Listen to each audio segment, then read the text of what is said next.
അവന്റെ അതിപരിശുദ്ധ നാമം വാഴ്ത്തപ്പെടുമാറാകട്ടെ. സന്നിഹിതരായിരിക്കുന്ന പ്രിയപ്പെട്ടവരാകുന്ന എല്ലാവർക്കും യേശു കർത്താവിൻ്റെ നാമത്തിൽ വന്ദനം.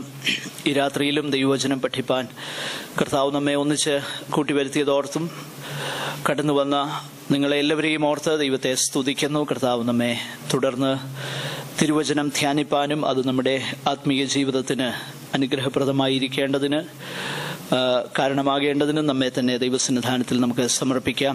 പ്രാർത്ഥനയോടെ ദൈവസന്നിധാനത്തിൽ നമുക്ക് തുടരാം. റോമാലേഖനം 12-ാമത്തെ അധ്യായമാണല്ലോ ഈ ദിവസങ്ങളിൽ നമ്മൾ തുടർച്ചയായി പഠിച്ചുകൊണ്ടിരിക്കുന്നത്.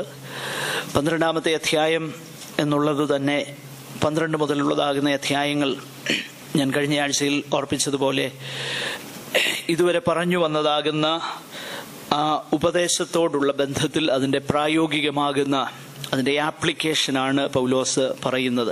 അതുകൊണ്ടാണ് അതിൻ്റെ 1-2 വാക്യങ്ങൾ നമ്മൾ കണ്ടു. ദൈവത്തോടുള്ള ബന്ധത്തിൽ ദൈവത്തിൻ്റെ മനസ്സലിവ് ഓർപ്പിച്ച് നമ്മെ പ്രബോധിപ്പിക്കുന്നത്, നമ്മെ തന്നെ ബുദ്ധിയുള്ള ആരാധനയായി ദൈവത്തിന് പ്രസാദകരമായി ജീവനും വിശുദ്ധമാകുന്ന യാഗമായി നമ്മെ തന്നെ സമർപ്പിക്കുക.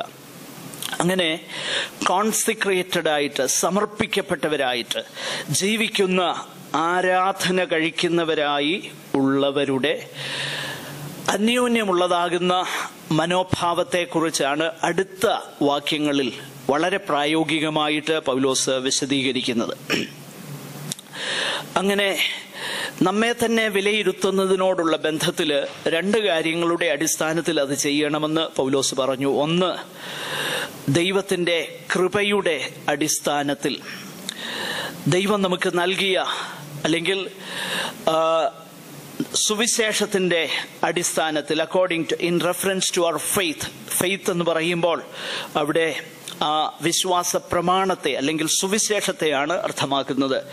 2, നമുക്ക് ലഭിച്ചതാകുന്ന കൃപാദാനങ്ങളുടെ വെളിച്ചത്തിൽ നമ്മെ തന്നെ വിലയിരുത്തണം എന്ന കാര്യം അവിടെ ഓർപ്പിക്കുന്നു. ആ കാര്യത്തെക്കുറിച്ചൊക്കെ കഴിഞ്ഞ ആഴ്ചയിൽ ഞാൻ പറഞ്ഞതാണ്.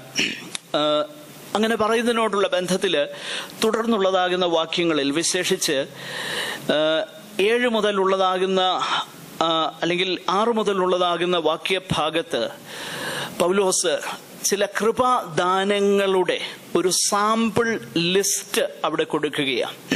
7 കൃപാദാനങ്ങളെ കുറിച്ച് പൗലോസ് ശ്ലീഹ പറയുന്നു. അതിൻ്റെ ഒരു സാമ്പിൾ ലിസ്റ്റാണ് ഇവിടെ നമുക്ക് കാണുവാൻ കഴിയുന്നത്. പ്രധാനമായിട്ട് 2 കാറ്റഗറിയിലുള്ള ഗിഫ്റ്റ്സിനെ കുറിച്ച് അവിടെ പറഞ്ഞിട്ടുണ്ടെന്ന് ഞാൻ ഓർപ്പിക്കുകയുണ്ടായി. ഒന്ന്, സ്പീക്കിംഗ് ഗിഫ്റ്റ്സ് അല്ലെങ്കിൽ പ്രസംഗത്തിലൂടെ അല്ലെങ്കിൽ വാക്കുകളിലൂടെ പ്രകടമാക്കപ്പെടുന്ന ദാനങ്ങൾ, കൃപാദാനങ്ങൾ. 2, സർവീസ് ഗിഫ്റ്റ്സ്, ശുശ്രൂഷ വരങ്ങൾ. ഈ 2 കാറ്റഗറിയിലുള്ള കൃപാദാനങ്ങളെ കുറിച്ച് പൗലോസ് പറയുന്നു. സ്പീക്കിംഗ് ഗിഫ്റ്റ്സ് എന്നുള്ളതിന് ഉദാഹരണമായിട്ട് അവിടെ കൊടുത്തിരിക്കുന്നത് പ്രവചനം, ഉപദേശം, പ്രബോധനം. ശുശ്രൂഷാവരങ്ങളുടെ കാറ്റഗറിയിൽ കൊടുത്തിരിക്കുന്നത് ശുശ്രൂഷ, ദാനം ചെയ്യുക, ഭരിക്കുക. ഇത്രയും കൃപാദാനങ്ങളെ കുറിച്ച് നമ്മളവിടെ വായിക്കുന്നു. 1 പത്രോസ് 4:11 ഈ ഡിഫറൻസിയേഷൻ അല്ലെങ്കിൽ ഈ വേർതിരിവ്, ഈ കാറ്റഗറൈസേഷൻ നമുക്ക് അവിടെയും കാണാൻ കഴിയുന്നുണ്ട്. അവിടെ 1 പത്രോസ് 4:11 നമ്മളിങ്ങനെ വായിക്കുന്നു: ഒരുത്തൻ പ്രസംഗിക്കുന്നു എങ്കിൽ ദൈവത്തിൻ്റെ അരുളപ്പാട് അറിയിക്കുന്നതുപോലെ പ്രസംഗിക്കുന്നുവെങ്കിൽ. അടുത്ത പദം ഇങ്ങനെയാണ്: ഒരുത്തൻ ശുശ്രൂഷിക്കുന്നു എങ്കിൽ. നോക്കുക, പ്രസംഗം, ശുശ്രൂഷ, വാക്കുകളിൽ കൂടെ ഉള്ളതാകുന്ന ആ കൃപാദാനത്തെക്കുറിച്ച് നമ്മളിവിടെ വായിക്കുന്നു. പിന്നെ ശുശ്രൂഷ വരങ്ങളെക്കുറിച്ച് നമ്മൾ വായിക്കുന്നു. ആകട്ടെ, അതൊക്കെ കഴിഞ്ഞ ആഴ്ചയിൽ പറഞ്ഞതാണ്. എന്നാൽ ഒരു പ്രത്യേക കൃപാദാനം വളരെ അല്പം ചില വിശദീകരണം എപ്പോഴൊക്കെ അത് പറഞ്ഞാലും ആവശ്യമാണ്. കാരണം കൂടെ കൂടെ അത് ഓർപ്പിക്കേണ്ടത് വളരെ ആവശ്യമായിരിക്കുന്നു നമ്മുടെ ഇടയിൽ. ദൈവവചനം എന്ത് പറയുന്നു എന്നുള്ളത് വളരെ പ്രാധാന്യം അർഹിക്കുന്നു. അതുകൊണ്ട് ഈ രാത്രിയിലും നമ്മൾ തുടർന്ന് ചിന്തിക്കാൻ പോകുന്ന വിഷയം ദൈവവചനത്തിൻ്റെ വെളിച്ചത്തിൽ ന്യായമായിട്ടുള്ള സംശയങ്ങൾ വിശദീകരണം അല്ല. ഞാനെന്തെങ്കിലും തെറ്റ് പറഞ്ഞു എന്ന് നിങ്ങൾക്ക് ബോധ്യമുണ്ടെങ്കിൽ എന്നെ തിരുത്തുവാനുള്ള അധികാരവും അതിനുള്ള ഉത്തരവാദിത്വവും നിങ്ങൾക്കുണ്ട്. പക്ഷേ ദൈവവചന പ്രകാരം അത് ചെയ്യുവാനായിട്ട് ഞാൻ ആവശ്യപ്പെടുകയാണ്. കാരണം നോബഡി ക്യാൻ ക്ലെയിം ഇൻഫാലിബിലിറ്റി. ആർക്കും അപ്രമാദിത്വം അവകാശപ്പെടാൻ കഴിയത്തില്ലല്ലോ. അതുകൊണ്ട് I may also go wrong. This is my perception and perspective.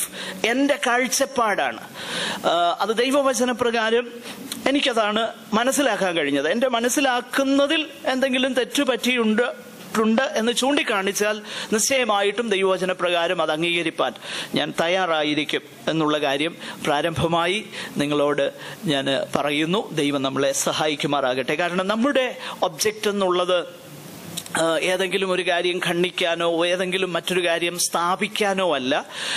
വളരെ നിഷ്പക്ഷമായിട്ട് ദൈവത്തിന്റെ വചനത്തിൽ എന്നോ പറയുന്നു അത് കേൾക്കാൻ നമ്മൾ താല്പര്യപ്പെടുന്നു. ആ മനോഭാവമാണ് നമുക്കുള്ളത്. ആ കാര്യം മനസ്സിൽ നമ്മൾ വെച്ചുകൊണ്ട് നമുക്ക് ഈ വിഷയത്തിലേക്ക് പ്രവേശിക്കാം. കഴിഞ്ഞ ആഴ്ചയിൽ ഞാൻ പ്രാരംഭമായിട്ട് ചില വാക്കുകൾ പറഞ്ഞു. അതിനകത്ത് പ്രധാനമായിട്ട് പറഞ്ഞ ഒരു വിഷയം, ബിബ്ലിക്കൽ പ്രൊഫസി എന്നുള്ളത് ഫോർത്ത് ടെല്ലിംഗ് അല്ല. ബേസിക്കലി അത് ഫോർത്ത് ടെല്ലിംഗ് ആണെന്ന് ഞാൻ പറയുകയുണ്ടായി. അതായത് കേവലം ഭാവി പറയുന്ന കാര്യമല്ല വേദപുസ്തകത്തിലെ പ്രവചനം എന്ന് ഞാൻ പറഞ്ഞു.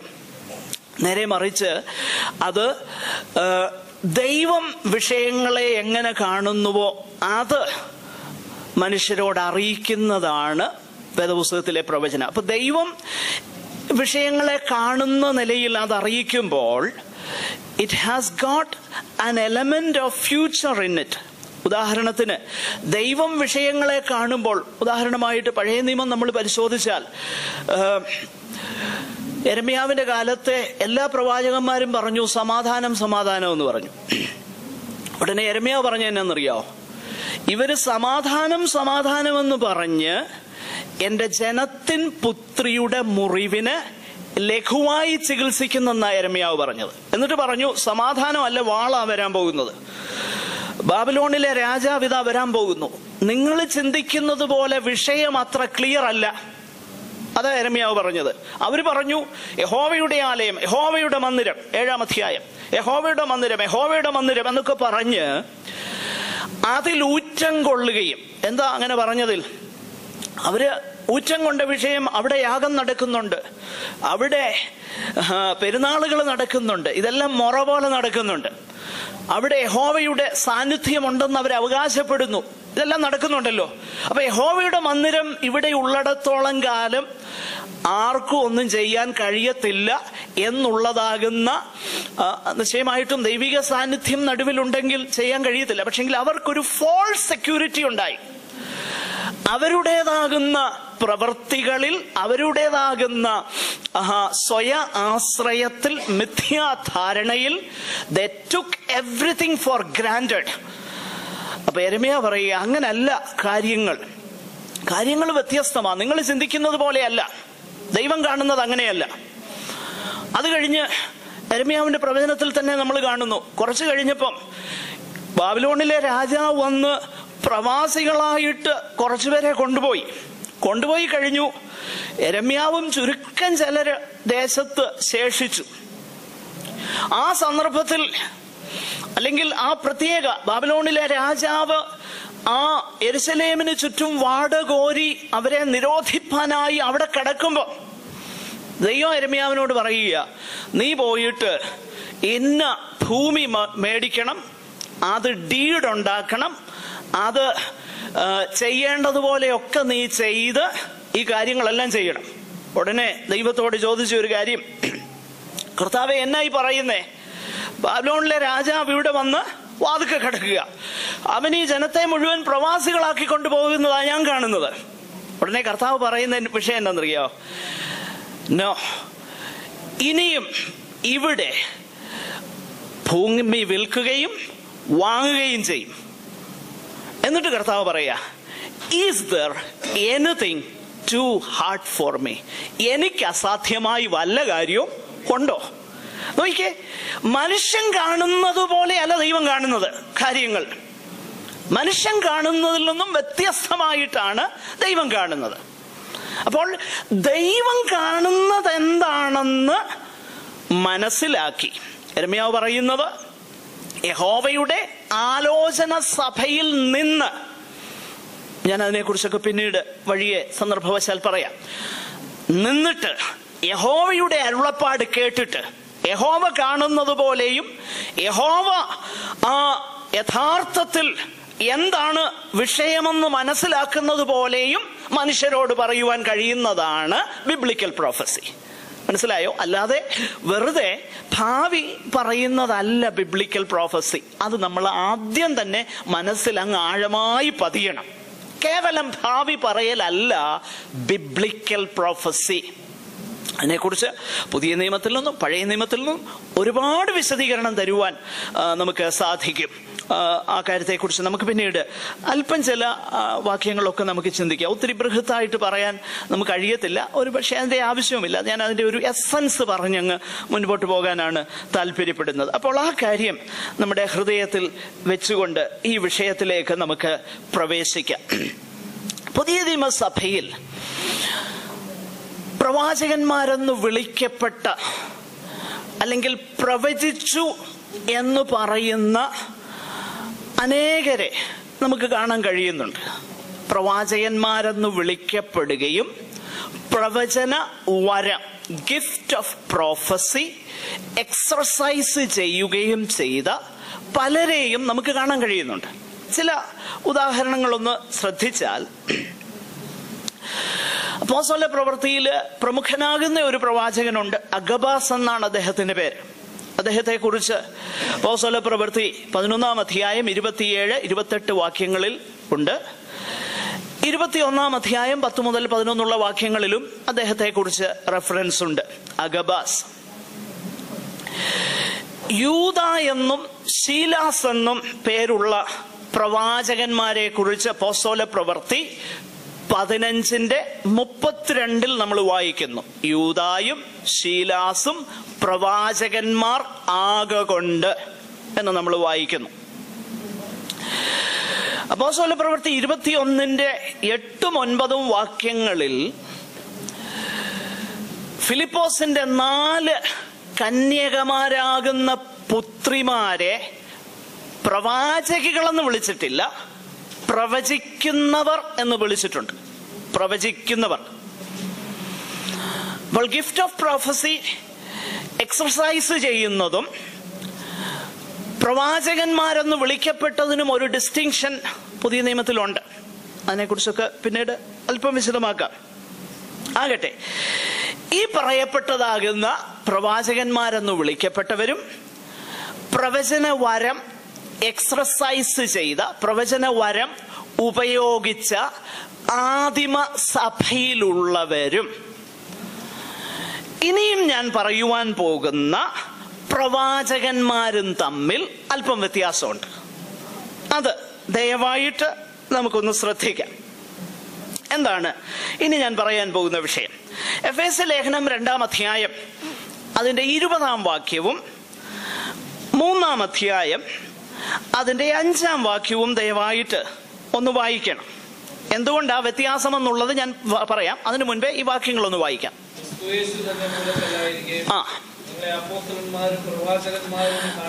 നോക്കുക, അവിടെ നമ്മൾ വായിക്കുന്നത് ദൈവസഭയുടെ അടിസ്ഥാനമായി ക്രിസ്തുവേശു തന്നെ മൂലക്കല്ലായിരിക്കെ പ്രവാചകന്മാരും അപ്പോസ്തലന്മാരും എന്ന അടിസ്ഥാനത്തിന്മേൽ നിങ്ങളെ എന്ത് ചെയ്തു? പണിതു. എന്താണ് അതിന്റെ അർത്ഥം? അതിന്റെ അർത്ഥം മനസ്സിലാകണമെന്നുണ്ടെങ്കിൽ വളരെ വ്യക്തമായിട്ട് നമുക്ക് മനസ്സിലാക്കാൻ എളുപ്പമാണ്. നമ്മുടെ കർത്താവ് ഇങ്ങനെ പറഞ്ഞു, എന്റെ ഈ വചനങ്ങളെ കേട്ട് ചെയ്യുന്നവൻ പാറമേൽ വീട് പണിത ബുദ്ധിയുള്ള മനുഷ്യനോട് സദൃശനാകും. അപ്പോൾ അവിടെ ഉള്ളതാകുന്ന പണിയുടെ അടിസ്ഥാനമായിട്ട് യേശു കർത്താവ് പറയുന്നത് എൻ്റെ ഈ വചനങ്ങൾ. ശ്രദ്ധിക്കണേ, എൻ്റെ ഒപ്പം വരണേ, എൻ്റെ ഈ വചനങ്ങൾ. അങ്ങനെയെങ്കിൽ ഇവിടെ അപ്പോസ്തലന്മാരും പ്രവാചകന്മാരും എന്ന അടിസ്ഥാനത്തിന്മേൽ നിങ്ങളെ പണിതിരിക്കുന്നു എന്ന് പറഞ്ഞതിൻ്റെ അർത്ഥം അപ്പോസ്തലന്മാരെയും പ്രവാചകന്മാരെയും ദൈവം വിളിച്ചത് ദൈവത്തിന്റെ അരുളപ്പാട് thus saith the Lord, യഹോവ ഇപ്രകാരം അരുളി ചെയ്യുന്നു. പൗലോസ് അതേ അധികാര വചനം ഉപയോഗിച്ചിട്ടുണ്ട്. അപ്പോൾ അതിന്റെ അർത്ഥം ഇത്രയേ ഉള്ളൂ, ദൈവസഭ പണിയപ്പെട്ടിരിക്കുന്നത് ദൈവ വചനത്തിന്മേല. ക്രിസ്തുവേശു എന്ന മൂലക്കല്ലായിരിക്കെ അപ്പോസ്തലന്മാരും പ്രവാചകന്മാരും എന്ന അടിസ്ഥാനത്തിന്മേൽ പണിതിരിക്കുന്നു എന്ന് പറഞ്ഞാൽ അതിന്റെ അർത്ഥം യേശു ക്രിസ്തു മൂലക്കല്ലായിരിക്കുകയും ദൈവവചനത്തിന്റെ അടിസ്ഥാനത്തിന്മേൽ സഭയെ പണിയുകയും ചെയ്തിരിക്കുന്നു എന്നാണ് അതിന്റെ അർത്ഥം. അപ്പോൾ ഈ പ്രവാചകന്മാരെ അപ്പോസ്തലന്മാരുടെ കാറ്റഗറിയിലാണ് പറഞ്ഞേക്കുന്നത്. എന്നാൽ മറ്റേ പ്രവാചകന്മാർക്ക് അല്പം വ്യത്യാസമുണ്ട്. എന്നാ വ്യത്യാസമെന്ന് ഞാൻ ഇപ്പോൾ പറയാം, ദയവായിട്ട് ശ്രദ്ധിക്കണേ. 1 കൊരിന്ത്യർ, അതായത് പൗലോസിനെ കുറിച്ചും യോഹന്നാനെ കുറിച്ചും ഒക്കെ പ്രവാചകന്മാരെന്ന ദൈവത്തിന്റെ വചനം പറഞ്ഞേക്കുന്നത്. പൗലോസിനെ ഡയറക്റ്റ് പ്രവാചകൻ എന്നാ വിളിച്ചേക്കുന്നത്. അപ്പോസ്തല പ്രവൃത്തിയിൽ അപ്പോസ്തലൻ എന്ന് വിളിച്ചിരിക്കുന്നു. 1 കൊരിന്ത്യർ 12-ാം അധ്യായം അതിന്റെ 28-ാം വാക്യവും 14-ാം അധ്യായം 37-ാമത്തെ വാക്യവും ഒന്ന് വായിച്ചേ.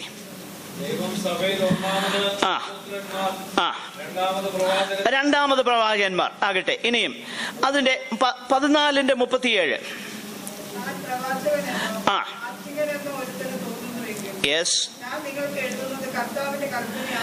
നോക്കുക, താൻ പ്രവാചകനെന്നോ ആത്മീകനെന്നോ ഒരുത്തന് തോന്നുന്നെങ്കിൽ ഞാൻ നിങ്ങൾക്ക് എഴുതുന്നത് കർത്താവിന്റെ കൽപ്പന.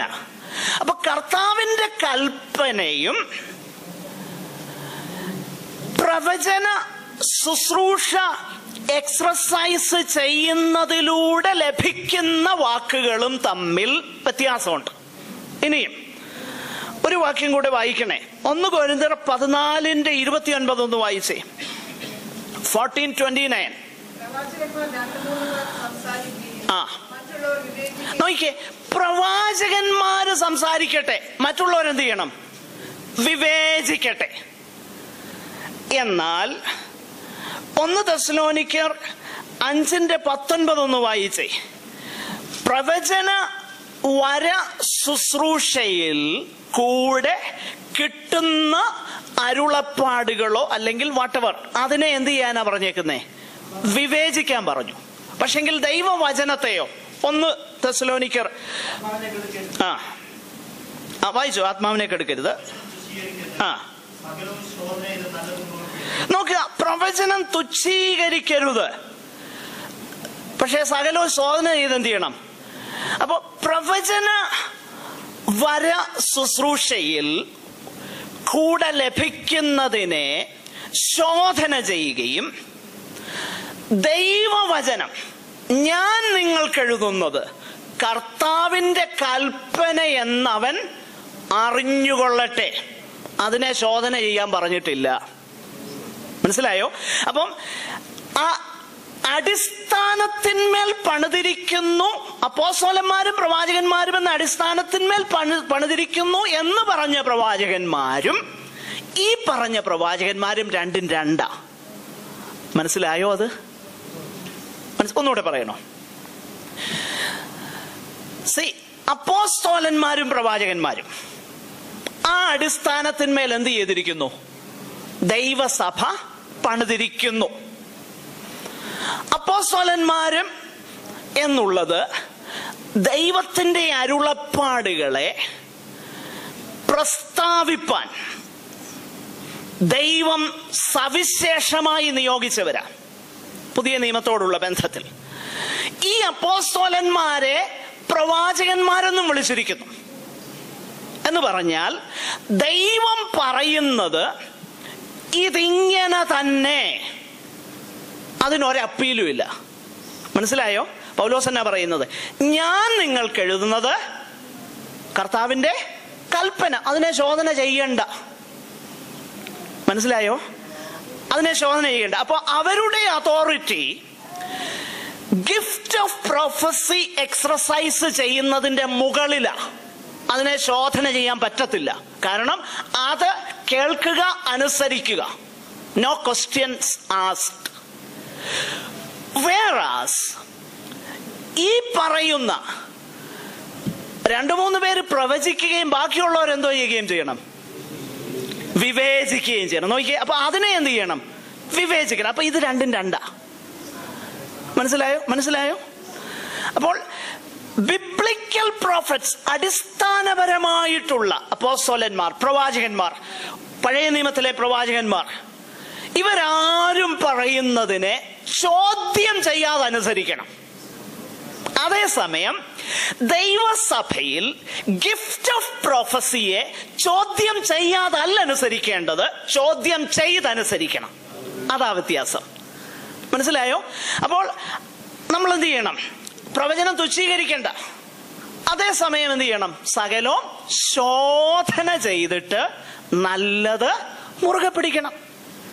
ഇനി 2 തെസ്സലോനിക്കർ 3:6 പൗലോസ് അത് തന്നെ ആകട്ടെ തന്റെ വാക്കുകളുടെ ആ സുപ്രീം അതോറിറ്റി പൗലോസിനോട് പറയുന്നുണ്ട്. എന്നാൽ പ്രവചനത്തെ കുറിച്ച് അങ്ങനെ അല്ല പറയുന്നത്. പ്രവചന ശുശ്രൂഷയെക്കുറിച്ച്, ഗിഫ്റ്റ് ഓഫ് പ്രൊഫസിയെക്കുറിച്ച് ശോധന ചെയ്യണമെന്ന് പറയുന്നു. ആകട്ടെ, ആ കാര്യം വ്യക്തമായി എന്ന് ഞാൻ മനസ്സിലാക്കിയ, അല്ലെങ്കിൽ വീണ്ടും എക്സ്പ്ലെയിൻ ചെയ്യുന്നതിൽ എനിക്ക് ബുദ്ധിമുട്ടില്ല. ദൈവം സഹായിക്കുമാറാകട്ടെ. അപ്പോൾ ഗിഫ്റ്റ് ഓഫ് പ്രൊഫസിയും ഫണ്ടമെന്റലി പ്രോഫറ്റ്സ് ആൻഡ് അപ്പോസ്റ്റൽസ് എന്ന് വിളിച്ചിരിക്കുന്നതും രണ്ടും രണ്ടാണ്. ഈ അഗബാസും യൂദായും ശീലാസും പിന്നെ ഫിലിപ്പോസിന്റെ പ്രവചിച്ച 4 പെൺമക്കളും അവരെല്ലാം പറഞ്ഞതും ശോധന ചെയ്തിട്ടേ എടുക്കാൻ പാടുള്ളൂ. മനസ്സിലായോ? അവരെ പ്രവാചകനെന്ന് വിളിച്ചിട്ടുണ്ട്, അഗബാസിനെ പ്രവാചകനെന്ന് വിളിച്ചിട്ടുണ്ട്.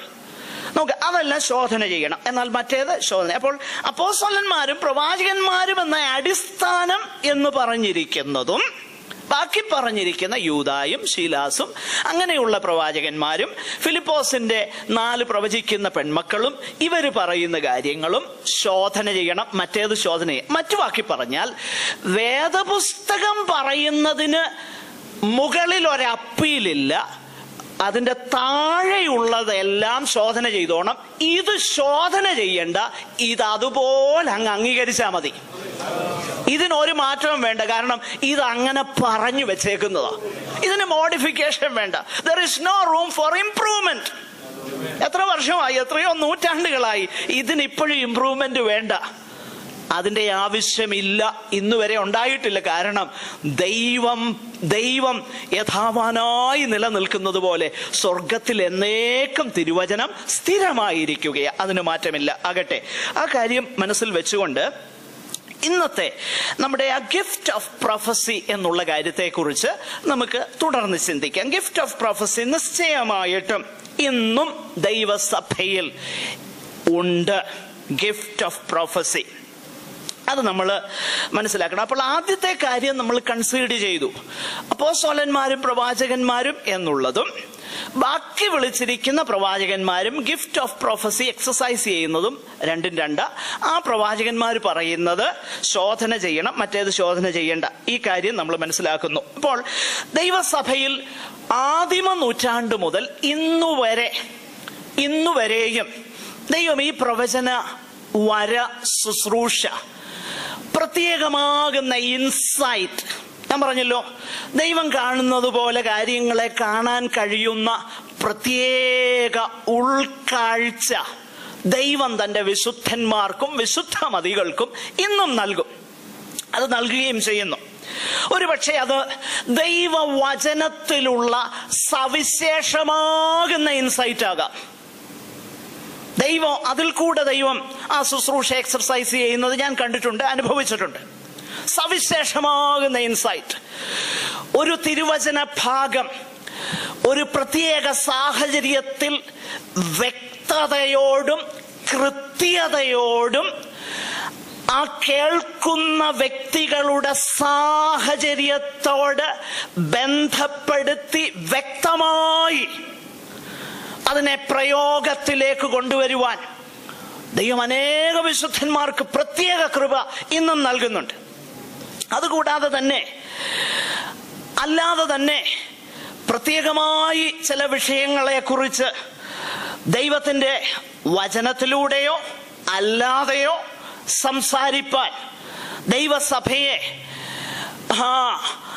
അവരുടെ ആത്മീക ജീവിതത്തിൽ മുന്നോട്ട് നയിക്കുവാൻ, കർത്താവിനോടുള്ള സ്നേഹത്തിൽ അവരെ വളർത്തുവാൻ, കൂട്ടായ്മ ബന്ധത്തിൽ അവരെ വർദ്ധിപ്പിച്ചു കൊണ്ടുവരുവാൻ ഒക്കെ, അല്ലെങ്കിൽ ദൈവവചനത്തിന്റെ അടിസ്ഥാനത്തിൽ നമ്മൾ കാണുന്നത് ഫോർ ദ കോമൺ ഗുഡ്, പൊതു പ്രയോജനത്തിനായി എന്ത് ചെയ്തിരിക്കുന്നു? ഈ വരം തന്നേക്കുന്നു. It is still in operation today. എന്നാൽ നമ്മളൊരു കാര്യം മനസ്സിലാക്കേണ്ടത്, ഈ ശുശ്രൂഷയെ അല്ലെങ്കിൽ ഈ കൃപാദാനത്തെ ടെസ്റ്റ് ചെയ്യാൻ ദൈവവചനം പറഞ്ഞേക്കുക. ഞാൻ പറഞ്ഞല്ലോ, പ്രവചനം തുച്ഛീകരിക്കരുത്, സകലവും ശോധന ചെയ്തിട്ട് നല്ലത് എന്ത് ചെയ്യണം? മുറുകെ പിടിക്കണം. 1 കൊരിന്ത്യർ 14:29 നമ്മൾ വായിച്ചു. അതായത് മറ്റുള്ളവർ എന്ത് ചെയ്യട്ടെ? വിവേചിക്കട്ടെ. എങ്ങനെയാണ് ഇത് വിവേചിക്കാൻ കഴിയുന്നത്? അപ്പൊ വിവേചിക്കാൻ നമുക്കൊരു സ്റ്റാൻഡേർഡ് ഉണ്ടായിരിക്കണം. അതുകൊണ്ടാണ് ഒന്നാമത്തെ പോയിന്റ് ഞാൻ പറഞ്ഞത് നിങ്ങളുടെ ഹൃദയത്തിൽ കയറണമെന്ന് ഞാൻ ആഗ്രഹിച്ചത്. ആദ്യം പറഞ്ഞത് എന്താ? പ്രവാചകന്മാരും അപ്പോസ്തലന്മാരും എന്ന അടിസ്ഥാനത്തിന്മേൽ പൗലോസ് പറയുന്നു, ഒരുത്തൻ പ്രവാചകനെന്നോ ആത്മീകനെന്നോ തോന്നുന്നെങ്കിൽ ഞാൻ നിങ്ങൾക്കെഴുതുന്നത് കർത്താവിന്റെ കൽപ്പനയെന്ന് അവൻ അറിഞ്ഞുകൊള്ളട്ടെ. അപ്പൊ ഞാൻ നിങ്ങൾക്കെഴുതുന്നത്, അല്ലെങ്കിൽ അപ്പോസ്തോലിക ഉപദേശം ലഭിച്ചിരിക്കുന്നത്, സഭയ്ക്ക് കിട്ടിയേക്കുന്നത് ലേഖനങ്ങളിലൂടെയാണ്. അപ്പോൾ അപ്പോസ്തോലിക ഉപദേശം കൊണ്ടാണ് ഏതിനെയും എന്ത് ചെയ്യേണ്ടത്? വിവേചിക്കേണ്ടത്. അപ്പൊ പ്രവചന വരത്തെയും വിവേചിക്കേണ്ടത് അതുകൊണ്ടാണ്. അങ്ങനെയെങ്കിൽ number 1, the plain truth of the scripture is the most important and foremost criterion by which we measure the gift of prophecy today. പ്രവചന ശുശ്രൂഷ എന്നുള്ളത്, പ്രവചനദാനം, വരം, അതിനെ അളക്കുന്ന അതീവ പ്രാധാന്യവും പ്രാഥമികവുമായ അളവുകോൽ ദൈവവചനമാണ്. The plain truth of the scripture.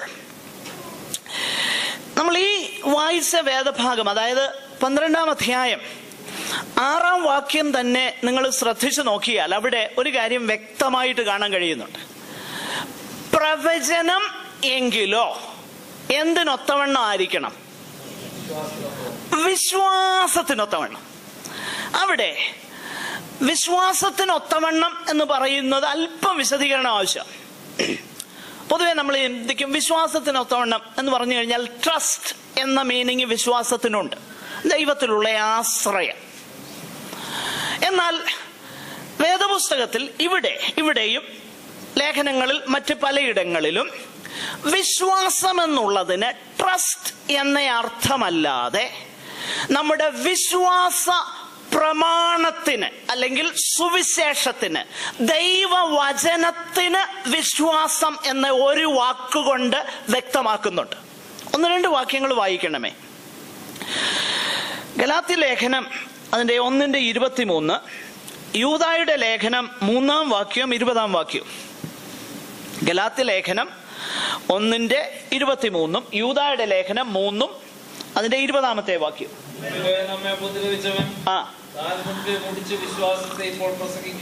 ശ്രദ്ധിച്ചേ, മുമ്പേ നമ്മെ ഉപദ്രവിച്ചവൻ താൻ മുമ്പേ മുടിച്ച വിശ്വാസം എന്നാ അവിടെ വിശ്വാസം എന്ന് പറഞ്ഞേക്കുന്നത് എന്താ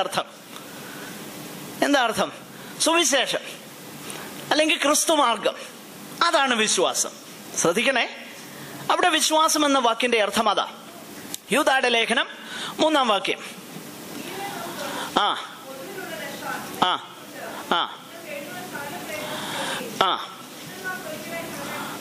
ആ ആ നോക്കിയേ, അവിടെ യൂദാ അപ്പോസ്തലൻ രക്ഷയെക്കുറിച്ച് എഴുതാൻ വേണ്ടി എല്ലാ റിസർച്ചും ചെയ്ത് മെറ്റീരിയൽ എല്ലാം അടുത്തടുപ്പിച്ച് അങ്ങനെ ഇരുന്ന് എഴുതാൻ പേന എടുത്തപ്പം ദൈവത്തിന്റെ പരിശുദ്ധാത്മാവ് പറഞ്ഞു, അല്ല, ഈ വിഷയമല്ല എഴുതേണ്ടിയെ.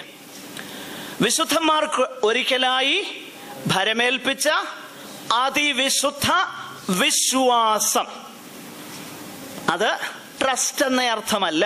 അതിന്റെ 20-ാം വാക്യവും, നിങ്ങളുടെ അതിവിശുദ്ധ വിശ്വാസത്തെ ആധാരമാക്കി പരിശുദ്ധാത്മാവിൽ പ്രാർത്ഥിച്ചും.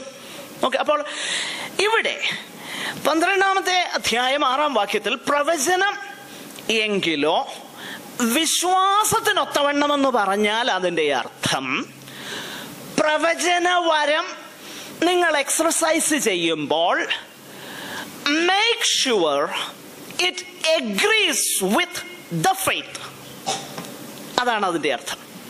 അതായത് ദൈവസഭയിൽ പ്രവചനവരം എക്സർസൈസ് ചെയ്യപ്പെടുമ്പോൾ അത് വിശ്വാസത്തിന് ഒത്തവണ്ണമായിരിക്കണം.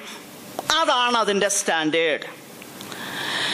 നാം ഒരു കാര്യം മനസ്സിലാക്കേണ്ടത്, ഞാൻ ഈ പഴയ നിയമത്തില് ശമൂവേൽ പ്രവാചകനെ കുറിച്ച് ഇങ്ങനെ വായിച്ചുകൊണ്ടിരുന്നപ്പോഴേ, ശമൂവേൽ പ്രവാചകൻ നേരിട്ട് ദൈവത്തിന്റെ അരുളപ്പാട് പ്രാപിച്ചവൻ. എന്നാൽ 3-ാം അധ്യായം 1 ശമൂവേൽ 3:21 എഴുതിയേക്കുന്നതാകുന്ന ഒരു കാര്യം വളരെ ശ്രദ്ധേയമാണ്.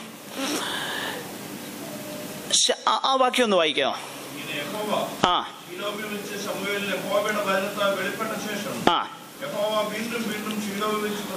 നോക്കുക, എങ്ങനെയാണ് ശമൂവേലിന് റെവലേഷൻ കൊടുത്തത്? യഹോവയുടെ വചനത്താൽ. വചനത്താൽ ആകട്ടെ. യെരമ്യാവിന്റെ പ്രവചനത്തിൽ നമ്മൾ കാണുമ്പോൾ യെരമ്യാവ് ഒരു ദർശനം കാണുകയാണ്. 1-ാം അധ്യായം 11-12 വാക്യങ്ങൾ ശ്രദ്ധിച്ചാല് യെരമ്യാവിനോട് ദൈവം ചോദിക്കുന്നുണ്ട്, യെരമ്യാവേ, നീ കണ്ടത് എന്ത്? ഉടനെ യെരമ്യാവ് പറയുന്നു, ജാഗ്രത് വൃക്ഷത്തിന്റെ ഒരു കൊമ്പ് കാണുന്നു. കർത്താവിന്റെ മറുപടി എന്ത്? നീ കണ്ടത് ശരി. ശ്രദ്ധിക്കണേ. അപ്പോൾ കാണുന്നതെല്ലാം വിളിച്ചു പറയുകയല്ല, നേരെ മറിച്ച് കണ്ടത് ശരിയാണോ എന്ന് ദൈവവചനം കൊണ്ട് എന്ത് ചെയ്യണം? എല്ലാരും ഉണ്ടോ? കാണുന്നതെല്ലാം വിളിച്ചു പറയല്ല. യെരമ്യാവേ, നീ എന്നോ കാണുന്നു?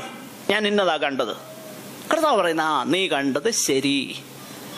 അപ്പൊ എന്റെ മനസ്സിൽ തോന്നുന്ന ഒരു കാര്യം ശരിയാണോ എന്ന് ഞാൻ ഇതിനകത്ത് നോക്കണം.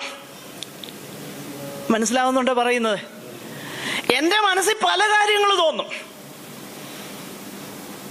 എന്റെ ജഡത്തിൽ തന്നെ എനിക്ക് ഒത്തിരി കാര്യം ചിലപ്പം തോന്നും. ഭയങ്കര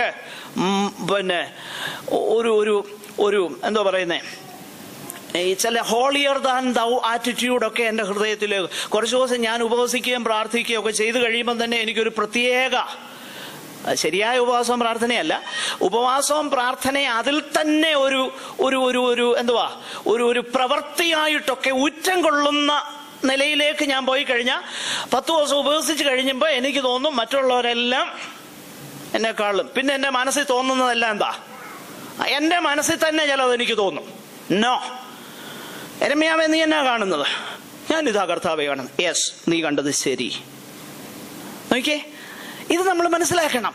പഴയ നിയമത്തിൽ പോലും കണ്ടത് ശരിയാണെന്ന്. So in agreement with the faith, if anyone prophesies, it must be in agreement with the faith. വിശ്വാസത്തിന് ഒത്തവണ്ണമായിരിക്കണം ദൈവവചനം എന്ന ക്രൈറ്റീരിയൻ. എന്തുകൊണ്ടാ ദൈവവചനം എന്ന ക്രൈറ്റീരിയൻ ഇത്ര പ്രാധാന്യം കൊടുത്തേക്കുന്നത്? ഞാൻ വാസ്തവത്തിൽ ഈ കഴിഞ്ഞ ദിവസങ്ങളിൽ മനസ്സിൽ ധ്യാനിക്കുകയും വരുന്ന ആഴ്ചകളിൽ പ്രസംഗിക്കാൻ വേണ്ടി മനസ്സ് ഇങ്ങനെ കൊണ്ടു നടക്കുകയും ചെയ്യുന്ന ഒരു കാര്യം റോ മെറ്റീരിയലായിട്ട് അങ്ങ് പറയാൻ എനിക്കിപ്പോൾ തോന്നുകയാണ്. അതിൻ്റെ വേണ്ട സ്റ്റഡിയൊന്നും ഞാൻ നടത്തിയില്ല. എങ്കിലും പെട്ടെന്ന് ഒരു കാര്യം നിങ്ങളുടെ ചിന്തയിലേക്ക് കൊണ്ടുവരുവാൻ ഞാൻ ആഗ്രഹിക്കുക. ഞാൻ ഇന്നും ഇന്നലെയൊക്കെ കഴിഞ്ഞ ദിവസങ്ങളിൽ 2 ദിവസമായിട്ട് പ്രഭാതത്തിൽ ധ്യാനിക്കുന്ന ഒരു വേദഭാഗം കൊരിന്ത്യരുടെ ഒന്നാമത്തെ ലേഖനം. ഈ ഒന്നാമത്തെ ലേഖനത്തിൽ ഇതിനോട് ചേരുന്നതാകൊണ്ടാണ് ഞാൻ ഈ പറയുന്നത്.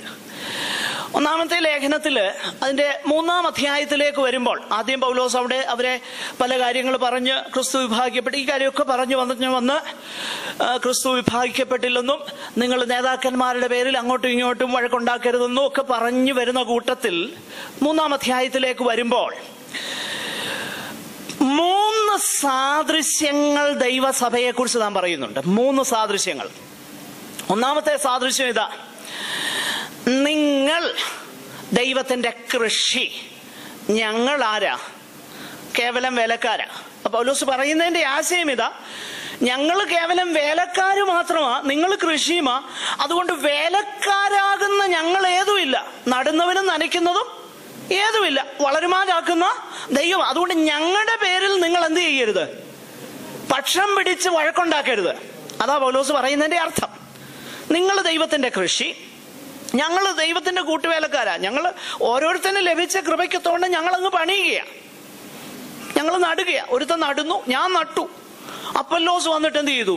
കുറെ വെള്ളം ഒഴിച്ചു. പക്ഷെ നടുന്നോനും നനയ്ക്കുന്നോനും ഏതുമില്ല, ദൈവം അത്രേ വളരുമാറാക്കുന്നത്. എന്നിട്ട് അടുത്ത സാദൃശ്യം പറയുന്നതെന്നറിയാം. ഉടനെ പൗലോസ് ആ സാദൃശ്യം അങ്ങ് ഷിഫ്റ്റ് ചെയ്യുക. ആ ഭാഗം നമ്മൾ ശ്രദ്ധിച്ചു നോക്കിക്കഴിഞ്ഞാൽ കൊരിന്ത്യരുടെ 1-ാം ലേഖനത്തില് ആ സാദൃശ്യം ഷിഫ്റ്റ് ചെയ്യുന്നത് അതിൻ്റെ 9-ാം വാക്യത്തിലേക്ക് വരുമ്പോൾ ആ സാദൃശ്യം ഒരു ട്രാൻസിഷൻ ചെയ്ത് വേറൊരു സാദൃശ്യത്തിലോട്ട് പോകുകയാണ്. ആദ്യം പറഞ്ഞു കൃഷിയാന്ന് പറഞ്ഞു, തോട്ടമാന്ന് പറഞ്ഞു. പിന്നെ പറഞ്ഞു നിങ്ങളാരാ? നിങ്ങൾ ദൈവത്തിന്റെ ഗൃഹനിർമ്മാണമാണ്. ആദ്യം ഒരു അഗ്രികൾച്ചറൽ മെറ്റഫർ ഉപയോഗിച്ചു. പിന്നെ ഉപയോഗിക്കുന്നത് ഒരു ആർക്കിടെക്ചറൽ മെറ്റഫറാ. എന്നിട്ട് പറഞ്ഞു എനിക്ക് ലഭിച്ച കൃപയ്ക്കൊത്തവണ്ണം ഞാൻ വേലക്കാരനാ, നല്ലൊരു ശില്പിയായിട്ട് ഞാൻ എന്ത് ചെയ്തു? അടിസ്ഥാനമിട്ടു. വേറൊരുത്തൻ വന്ന് എന്ത് ചെയ്യുന്നു? മീതെ പണിയുന്നു. പിന്നെ എല്ലാവരും ഇവിടെ ശ്രദ്ധിക്കണേ, ഓരോരുത്തൻ പണിയുന്നത് എങ്ങനെയെന്ന് അവനവൻ നോക്കിക്കൊള്ളട്ടെ. എന്നിട്ട് പറഞ്ഞു ചിലര് വിലയേറിയ കല്ല്, മുത്ത്, ഇതും കൊണ്ടൊക്കെ പണി. പിന്നെ വൈക്കോല് കൊണ്ടുമൊക്കെ പണിയുന്ന പണിയും. ഐ എം നോട്ട് ഷുവർ, ഞാൻ പറഞ്ഞില്ല ഇത് raw material.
Much it edifies. എത്രത്തോളം ഇത് ആത്മീക വർധന വരുത്തുന്നുള്ളത്. കർത്താവിങ്കലേക്ക് അടുപ്പിക്കുന്നതാണോ, അതോ നാളത്തെ നന്മ വരുന്നതിന് ആറ്റുനോറ്റി കണ്ണും നട്ട് അത് നോക്കിയിരിക്കുന്നവരായിട്ട് ലോത്തിന് പറ്റിയതുപോലെ പറ്റുന്ന കാര്യമാണോ? തിന്നും കുടിച്ചും വിവാഹത്തിന് കൊടുത്തും വിവാഹം കഴിച്ചും പോന്നു, അതൊന്നും തെറ്റല്ല. പക്ഷേ എന്തോ സംഭവിച്ചെന്നറിയാമോ? ജലപ്രളയം വന്നു, അവരെ എല്ലാവരെയും മുക്കിക്കളഞ്ഞു. അപ്പൊ ലെജിറ്റിമേറ്റ് തിങ്സ് തന്നെ അവർക്ക് വിനയായി തീർന്നത്. ശ്രദ്ധിക്കണേ, ആഹാരം കഴിക്കുന്നതോ കുടിക്കുന്നതോ വിവാഹത്തിന് കൊടുക്കുന്നതോ വിവാഹം കഴിക്കുന്നതോ തെറ്റല്ല. പക്ഷെങ്കിൽ ഇതെല്ലാം ഏറ്റവും പ്രാധാന്യമുള്ളതിന് തടസ്സമായി വരുമ്പോൾ അത് തന്നെ നമ്മുടെ പതനത്തിന് കാരണമാകും. അങ്ങനെയെങ്കിൽ കർത്താവ് നമുക്കൊരു മീൻസ് ആണോ അതോ എൻഡ് ആണോ? യേശു നമ്മുടെ ജീവിതത്തിലേക്ക് വന്നപ്പോൾ ഈ ലോകത്തിലുള്ള കാര്യങ്ങളോടുള്ള ആസക്തി കൂടുക എന്നോ ചെയ്തത്, അതോ ആസക്തി കുറഞ്ഞിട്ട് ഒരു പുതിയ വിശപ്പുള്ളി കിട്ടിയിട്ടുണ്ടോ? യേശു അതിനു വേണ്ടിയിട്ടാണ് വന്നത്, ഒരു പുതിയ വിശപ്പ് തരാനാ. സ്വർഗീയമായതിനോട്, കർത്താവിനെ എൻജോയ് ചെയ്യുന്നതിൽ, കർത്താവിനോടുള്ള സ്നേഹത്തിൽ അത് വർദ്ധിപ്പാനായിട്ടാണ് യേശു വന്നത്. അത് കൂടുന്നുണ്ടോ, അതോ ഈ ലോകത്തിലുള്ളത് സ്റ്റഫിനോടുള്ള നമ്മുടെ ആസക്തി കൂട്ടുകയാണോ ഇതുകൊണ്ട് സംഭവിക്കുന്നത്? അത് വളരെ ഒരു പ്രധാനപ്പെട്ട ടെസ്റ്റാണ്. അതിനെക്കുറിച്ച് നമ്മൾ ദൈവം അനുവദിച്ചാൽ അടുത്ത ആഴ്ചയിൽ നമ്മൾ ചിന്തിക്കും. എന്നാൽ ഒരു കാര്യം നമ്മൾ ഹൃദയത്തിൽ മനസ്സിലാക്കണം, ദൈവം നമ്മെ വഴി നടത്തുന്നവനാണ്. കർത്താവ് നമ്മെ കൈവിടുകയില്ല, നമ്മളെ ഉപേക്ഷിക്കത്തുമില്ല. നമ്മളെ ഓരോ ദിവസവും നിന്റെ ആലോചനയാൽ എന്നെ നടത്തും, പിന്നത്തേതിൽ മഹത്വത്തിലേക്ക് എന്നെ കൈക്കൊള്ളും. ഓരോ ദിവസവും ഒരു സ്റ്റെപ്പ് എടുക്കുവാനായിട്ട് ദൈവം നമ്മെ സഹായിക്കുന്നെങ്കിൽ അത് മതി പ്രിയരെ. അന്ന് കർത്താവിൽ ആശ്രയിച്ച് നാളെയെക്കുറിച്ചുള്ള വിചാരങ്ങളെല്ലാം മാറ്റിയിട്ട് ദൈവത്തിൽ ആശ്രയിച്ച് നമുക്ക് വിശ്വസ്തയോടെ നിത്യതയ്ക്ക് വേണ്ടി ജീവിക്കാം. കർത്താവ് വരുന്നു, അവൻ്റെ വരവിന് വേണ്ടി, അവിടുത്തെ വരവിന് വേണ്ടി നമുക്ക് ഒരുങ്ങാം. ദൈവം നമ്മളെ ഈ വചനങ്ങളാൽ അനുഗ്രഹിക്കും. ക്രിസ്തുവിന്റെ കൃപയും പിതാവായ ദൈവത്തിന്റെ സ്നേഹവും ആശ്വാസപ്രദനായ പരിശുദ്ധാത്മാവിന്റെ കാവലും സഹവാസവും കൂട്ടായ്മയും നമ്മളവരോടും ലോകമോടുള്ള സകല വിശുദ്ധന്മാരോടുകൂടെയും ഇപ്പോഴും എന്നേക്കും ഉണ്ടായിരിക്കുമാറാകട്ടെ. നമ്മുടെ കർത്താവായ